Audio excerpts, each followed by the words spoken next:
तीन प्रकाराचे जन केले. लोकात किती प्रकार आहेत? तीन प्रकार आहेत.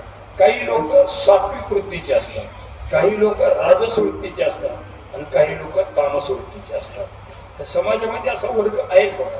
काही लोक सात्विक वृत्तीचे असतात, त्यांना लोकांचं कल्याण करावं वाटतं, लोकांचं भलं करावं वाटतं. त्याच्यात पण सामाजिक सात्विक वृत्तीचे वेगळे आणि आध्यात्मिक सात्विक वृत्तीचे वेगळे. जे सामाजिक सात्विक वृत्तीचे असतात त्यांना गोरगरिबाचं शिक्षण व्हावं वाटतं, त्यांना गोरगरिबाला आरोग्याची सुविधा मिळावं वाटतात, त्यांना दळणवळणाची साधनं वाढवली जातात. विठ्ठला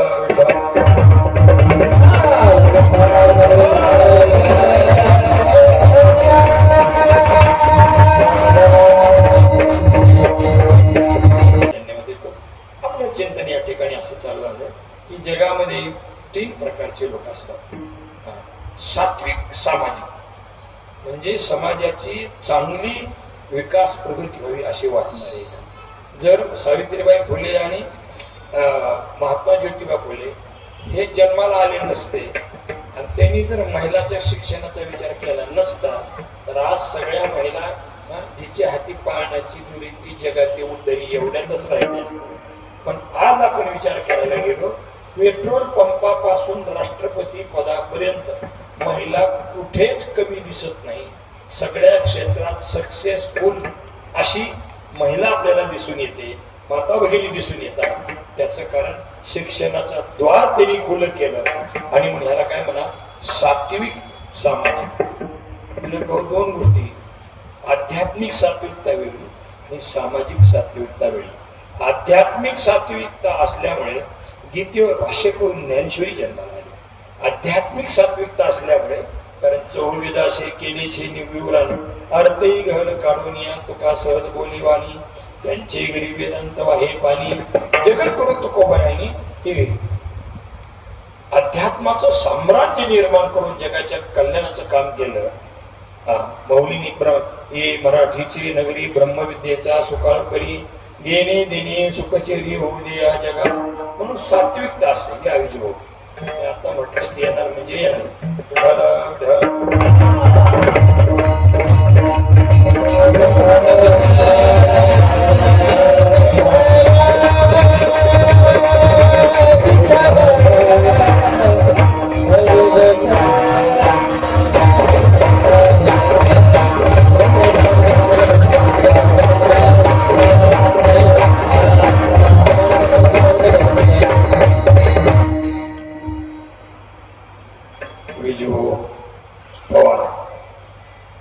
गावाचं कशाला खराब वाडी नाव ठेवले, पण वाडी खराब नाही, वाडीला सक्षम लोकही खराब नाही, दोघी चांगले आहेत असं तुम्हालाही धन्यवाद देतो. आपल्या चिंतनाकडे आपण ओढणं गरजेचं आहे. ती गोष्ट म्हणजे अशी की महाराजांचा तीन प्रकारचे लोक आहेत. सात्विक लोकांना लोकांचं कल्याण व्हावं, लोकांना सहकार्य करावं वाटतं, परोपकार करावं वाटतो असे काही लोक आहेत. काही लोक देवाच्या नाही पाया पडणार, पण एखाद्याचा जर अपघात झाला तर त्याला मदत करणार, एखाद्याचे लेकरू जर शिक्षणापासून वंचित राहिलं तर त्याला दत्तक घेणं. त्यांना असं वाटलं की हे अनेक लोक आहेत त्यांना चष्मा मिळत नाही, गरीबाला चष्मा वाटणार. सात्विकता, एक सामाजिक सात्विकता आणि आध्यात्मिक सात्विकता. काही रजगुणी लोक असतात. रजगुणी लोक काय असतात, कशातून त्यांना पैसाच मिळावा, कशातून पैसाच मिळावतो. आता उद्योग करून कष्टाने पैसा मिळव ही गोष्ट वेगळी, पण ते जर लोक अध्यात्मात जरी आले तरी चिंचुक्यापासून सुद्धा करोड रुपये मिळावे वाटतात. रजगुणी कशापासून, चिंचुक्यापासून सुद्धा करोड रुपये मिळावे वाटतात. म्हणजे पैशाशिवाय त्यांना काही दिसत नाही. त्याला काय म्हणायचं, रजगुणी म्हणायचं. ज्ञानोबा यांनी रजगुणी माणसाचं वर्णन करताना असं वर्णन केलेलं आहे, तुळशीला कधी पाणी घालत नाही. त्याला काय वाटतं, तुळशीला पाणी घालून फायदा काय, पण द्राक्षाच्या बुडाला मात्र दूध घालतो. त्याला वाटतं म्हणजे द्राक्षाच्या बुडाला दूध घातलं तर द्राक्षाची किंमत एक्सपोर्ट करता येईल, द्राक्षाची किंमत वाढेल. म्हणजे ज्याच्यातून काही मिळतंय तेच करणार, ज्याच्यातून काही मिळत नाही ते करणार नाही. हे रजगुणी माणसाचं काम आहे महाराज. काही लोक तमगुणी असतात. तमगुणी म्हणजे लोकांना त्रास देणं, बस काही केलं तरी लोकांचा त्रासच देत राहणं. कोणाच्या घरी घरी ठेवणं, भावा भावा भांडण लावून देणं, सासू सुनात भांडण लावून देणं, कुठलीच गोष्ट नीट नाही राहू द्यायची. ह्याला कसलं म्हणायचं, तमगुणी माणसं म्हणायचं, एक माणूस असा होता त्याने असं करायचं. गावात कोणाचं जमू द्यायचं नाही, सारखं भांडण करायचं. भांडण करता करता त्याचं आयुष्य गेलं, तो थकला आणि त्याने गावकऱ्याला बोलून घेतलं, माझ्याकडून खूप मोठी चूक झालेली म्हणून तुम्हाला आयुष्यभर त्रास दिलेला आहे मी, आता मी नरकात गेल्यानंतर तिथून बाहेर निघाल असं मला वाटत नाही, कल्पच्या कल्प जावं लागेल म्हणजे नरकात, तर मला थोडी मदत करा. ती म्हणजे काय मदत करायची, मी मेल्यानंतर मी म्हणजे मी नाही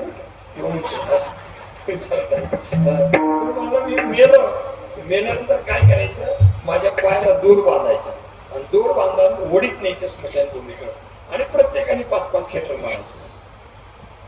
किती खेटर मारायचे? 5-5 खेटर मारायचे. म्हणलं बस तू मेल्यानंतर तिचा पायाला बांधून घेऊन चाललं.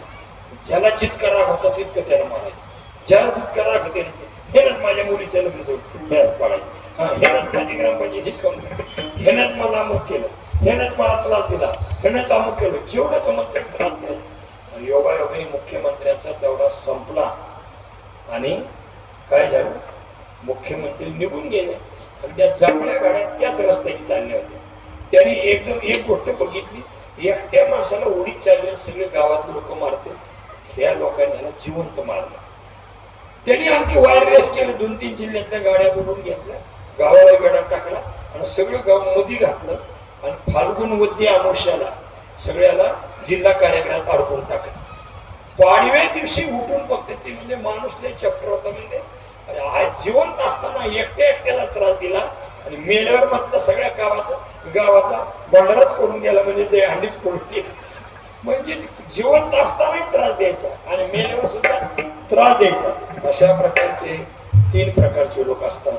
प्रकाराचे 3 तुका म्हणे केले जन. हे बघा मी सांगू का, मी आता अनेक कीर्तनामध्ये सांगतो, शिकलेले माणसं मेले ज्ञानी असं कधी समजून घ्यायचं, कधी समजून घ्यायचं. म्हणजे मी शिक्षलेल्या लोकांना नाव ठेवतो असं नाही, मी पण 78 सगळ्यांना संत पीठावर कुलगुरू म्हणून मी पण काम केलेलं आहे. त्याच्यामुळे शिक्षणात मी अनविद नाही अशाच विषय नाही, मी अनेक ठिकाणी सांगत असतो. पण पहा, वकिलाला कायदा कळतो त्याला औषध नाही कळत, डॉक्टरला औषध कळतो त्याला कायदा नाही कळत, आणि दोघाला वगैरे बांधायचे कळत नाही. इंजिनिअरकडे जावं लागतं. इंजिनिअरला मी सगळं कळत नाही, ती म्हणजे आर्किटेक्ट, डिझायनर, स्टील डिझायनर.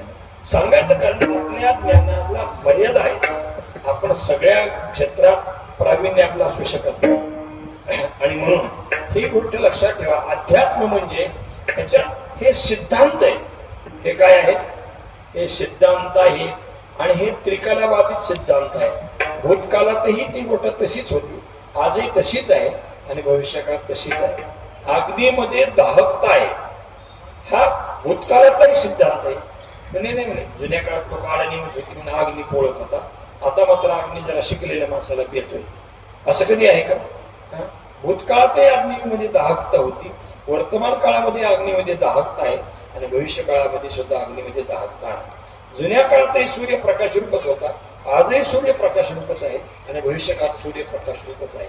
तसं लोककल्याणाचे त्रिकालाबाधित सिद्धांत ऋषी मुनींनी आपल्या आयुष्याची आयुष्यभर तपश्चर्या करून तो विश्वकल्याणाचा जो विचार आहे, सिद्धांत आहे, असे हजारो सिद्धांत आपल्याला दिलेले. पण हे त्रिकालाबाधित सिद्धांत आहे.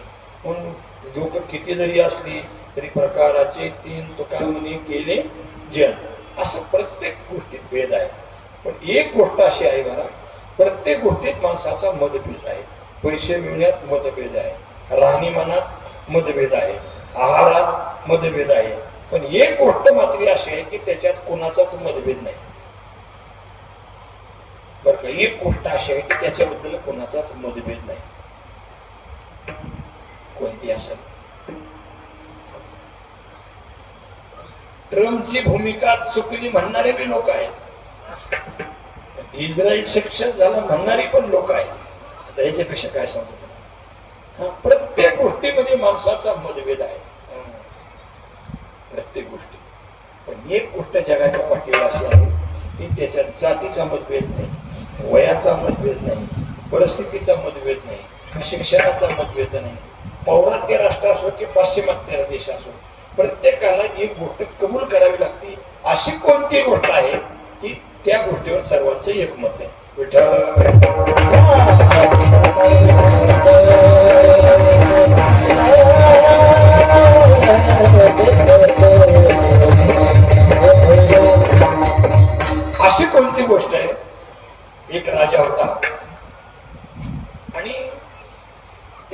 राजाचा प्रधान फार हुशार असायचा. राजा त्या प्रधानाला किंमत द्यायचा, कौतुक करायचा. पण नेहमी असं आहे बघा, एखाद्या कार्यक्रमाला आपण जर 4 जण गेलो आणि 2 जणांचा जर सत्कार झाला तर ती म्हणते त्याला विकणार द्या का आपला सत्कार झाला आणि त्याचा नाही सत्कार झाला ते जाताना सांगत आपल्याला नीट बोलतच नाही. नारळ काय होईल पण द्या म्हणतो. गाडीचा ड्रायव्हर असला तरी त्याला काहीतरी द्यावंच लागतं का नाही दिलं की त्याला ते पटत नाही. मला माणसाचा स्वभाव असा, एकाला भलं म्हटलं 4 सुना असल्या, तिघीला चांगले कपडे घेतले, निकीला जर साधी घेतले आणि सासरीने सांगितलं सोनबाला चहा करून दीड लाख वाले करून द्या. मला काय येते, मी इडी, मला काय येते नाही जमत, ते सगळं तितकं तंत करावं लागतं. तसं त्या राजाला सुद्धा प्रधानाला जास्त किंमत दिली की बाकीच्या मंत्र्यांना बरोबर वाटायचं नाही. त्याच्याच नाकाला मुतीत काय, त्याला सगळं कळतं काय, अमकं काय तमकं काय. एका दिवशी त्यांनी बंडच केलं आणि राजाकडे गेले, सांगितलं म्हणजे सरकार त्यालाच तुम्ही का महत्व देता, त्याला कसं म्हणजे जास्त तुम्ही किंमत देता. सरकार सहज बोलून गेले, तो सर्वज्ञ. तो काय आहे, सर्वज्ञ म्हणले माझा प्रधान. सर्वज्ञ म्हणल्यानंतर त्यांच्या लक्षात आलं की म्हणले सर्वज्ञ देवाशिवाय कोणी नाही. न सांगता तुम्हा न सांगता तुम्हा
सांगता तुम्हाकडे येते अंतर विश्वी विश्वांबर परिहाराची निर्मी देवाला सगळ्या गोष्टी कळत असतात. फक्त एवढे बघा, कोणत्याच बायकोला आपला नवरा विशेष वाटत नाही. तर लग्न नाही करून मला एवढं कळतं तर तुम्हाला रोजचा काय अनुभव तुमची, आपला नवरा फार असं वाटतच नाही. देवाच्या बायकोला सुद्धा वाटत नाही. भगवान परमात्मा एक दिवशी म्हणले ते रुक्मिणी म्हणले जेवण काय, ते म्हणले नाही सगळ्या जगाला जेव घातले तुम्ही जेवत नसते. ते म्हणले असं असं बरं म्हणले बघा बरं काही खोटं ठरलं, बघा बरं का खोटं ठरलं. ते म्हणले नाही होत तसं होणार. एक दिवशी रुक्मिणीने काय केलं, एका डब्बीमध्ये एक मुंगी अशी कोंडली आणि ठेवली आणि मग जेवायचा टाइम झाला 12 वाजले 1 वाजले थांब म्हणले थांब 1:30 वाजता जेवायला वाढलं. जेवायला बसले रुक्मिणीला हात धरला, थांबा मी रुक्मिणीचं सांगतो का, यांनी ते आपापल्या घरात कशी घ्यायची त्याचे लक्ष द्या. रुक्मिणीने हात धरला म्हणजे थांबा. म्हणजे काय झालं, तुम्ही म्हणलात ना सगळ्या लोकांना खाऊ घातल्याशी मी खात नाही, इकडे नाही ही डब्बी आणली बघा बरोबर उघडून बघतो ह्या मुंगीला तुम्ही खाऊ घातल्या असे डब्बी उघडले त्याच्यामध्ये साखर होती. मग त्या दिवशी रुक्मिणीला पटलं की कृष्ण हा संत, त्याला सगळं कळते असं असं कळतं. फक्त कळतंय कोणाला, देवाला. बाबा तुम्ही हसायला लागले खरे खोटं तुमचं झालं का नाही, आताची पिढी लईच कडकीत सापडली. गावागावात 100 पोराशीच, 100 पोराशीच. एक जण म्हणलं काय करतो, म्हणलं वनसेन येतो. म्हणलं वनसेन अजून कुठली काढली, ती म्हणलं वनसेना म्हणजे ज्या ज्या पोराची लग्न झाली नाही अशी प्रत्येक गावामध्ये एक टीम आहे, त्याला वनसेना म्हणतात. म्हणलं तुझा नंबर किती वा, म्हणला माझा नंबर 72. तुम्ही काळजी करू नका, ही पकवादाची सेवन करतो जमून जाईल. त्याचं काळ अवघड. तुम्हाला खरं सांगू का महाराज, क्वालिटी असते. क्वालिटी उत्तम शिका, उत्तम संस्कार असू द्या आणि उत्तम पैसे मिळवायला शिका, तुमची काय अडचण. अहो बैल बाजारात सुद्धा जे बैल कसा उभी शिंग आहे ओसवण आहे, ज्याच्या पाठीवरून पणाळ पडले ते त्याला कुणी म्हणते केवढ्याला दिला पाहिजे, केवढ्याला दिला पाहिजे, नका का 14 महिना हाटकी देत, हाटकी देत. पण ज्याला म्हणजे असं लाळ घालते पडलं, हिरवची पडदाडता येत नाही त्याला खटका शब्दाने विचारित. ही काय माझ्या अभंगात नाही, पण मला मुद्दाम सांगायचे तरुण पोरावर कमीविल्याशिवाय आणि चांगलं असल्याशिवाय किंमत नाही मला. अलग लक्षात. मी म्हणतो विनोद भाऊ, माझे हे शब्द ऐकून 2 पोरं जरी चांगली शिकणं ऑफिसर झाले तरी कीर्तन पाठवणार. आज ही गोष्ट लक्षात घ्या. नुसता आता शर्टिंग करून फिरायचा काळ नाही. एकदा काही 10 वर्ष तुमची शिक्षणाची, 10 वर्ष संस्काराची आणि 10 वर्ष उद्योग करण्याची निघून गेली ना, भविष्य काळात आपल्याला दुसऱ्याचा टेबल पोचल्याशिवाय आपल्याला पर्याय नाही. लक्षात. हे अत्यंत महत्वाची गोष्ट आहे. मी कशासाठी आपल्याला बोलतोय, कोणाला कळतं फक्त भगवंताला कळतं. म्हणजे तुमचा प्रधान सार्वभौम आहे, ते आम्हाला परीक्षा बघायची म्हणजे दुसऱ्याच्या मनात तो ओळखतो. सर्वज्ञ म्हणजे दुसऱ्याच्या मनात ओळखणं. दरबार भरला, सगळे मंत्री आले आणि सांगितलं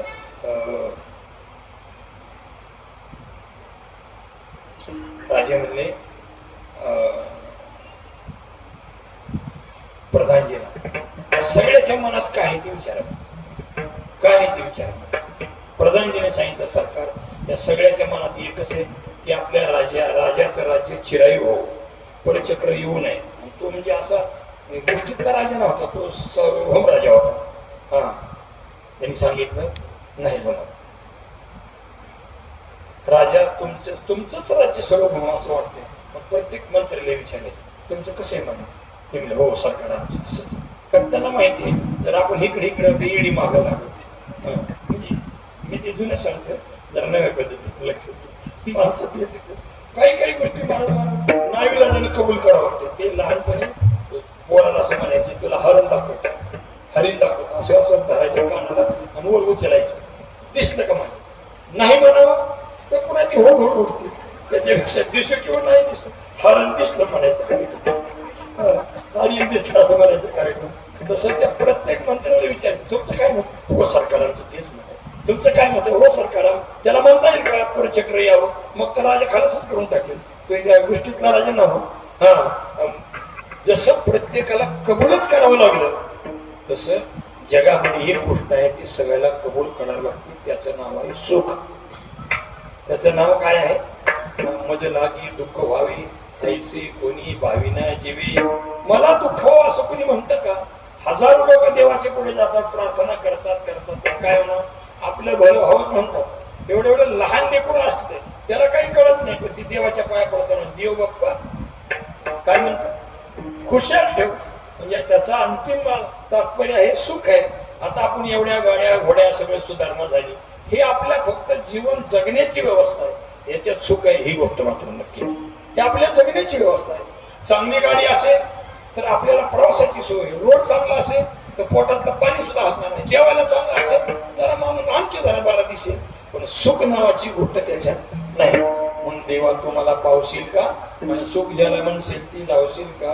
हा, सुख सगळ्याची गरज आहे. सुख त्याच्यात पौर्वात्य असो, पाश्चिमात्य असो, अडाणी असो, शिकलेला असो नसो, सगळ्याच्या जीवनातला एक केंद्रबिंदू आहे. ते म्हणजे सगळ्याला काय पाहिजे, सुख पाहिजे. आणि मग ते सुख कसं मिळेल तर त्या सुखाचं स्वरूप काय आहे विचारसागरामध्ये आलंय. म्हणले मग लोक म्हणजे देव पाहिजे, देव पाहिजे. देवाची तर गरज कोणालाच नाही म्हणले. हा, आहे का गरज कोणाला नाही गरज. समजा काल्याच्या दिवशी कीर्तन झालं लगेच जा म्हणले, लोक नाही टिकत मानव. आता बघा ग्रामीण भागात 7 ते 9 कीर्तन आहे. 7 ते 9 कीर्तन झाले की येत नाही तेवढ्या लोकांना जेवायला. त्याच्यामुळे आरती होऊस तर कोणी सुद्धा आलं. जे अगोदर जेवायला पंगत घालतात ना, मग सुरुवातीला जेवायला 8 असते की जेवायला 7, कीर्तनाला 8 आणि शेवटी महाराजांनी येण्याकडे गाठ लागते. काहीतरी लाभ असल्याशिवाय माणूस थांबत नाही. मला सांगायचं कारण असं आहे, या पद्धतीने ही किती जरी जीवनामध्ये आपली डेव्हलपमेंट झाली ती आपल्या जीवनाची व्यवस्था आहे. चष्मा घातल्यामुळे त्या कानाची व्यवस्था आहे का डोळ्याची व्यवस्था आहे. हा नाही, पायात काटाटूचनी म्हणून डोळ्याला कसा चष्मा घातला जमतं का. ज्या त्या विषयाची ती व्यवस्था आहे. पण सुख नावाची गोष्ट ती वेगळी आहे. आणि सुख म्हणजेच परमात्मा आहे. हे गेलो तू नाही. आपुलात एक सुख म्हणजे परमात्मा आहे. सुख रूप आई